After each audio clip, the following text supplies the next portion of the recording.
Amo ni siyang Santo Niño ko na nang nga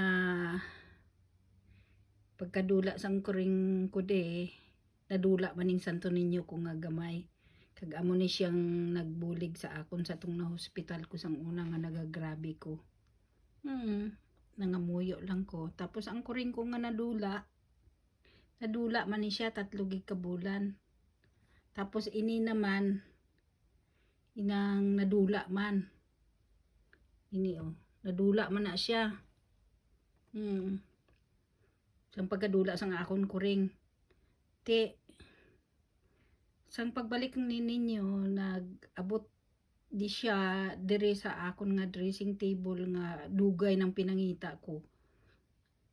Tapos nakakita ako sang cross nga gold nga 18 nga nagbakal ako sang una kay Andrea nadula. Miraculous gid to.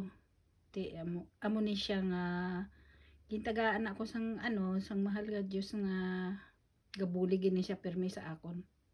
Oo. May miracle. Kaya hindi gid kamo mahadlo kamo sang karma kay ini maskin nga balaan ko nga gabulig ni siya permi.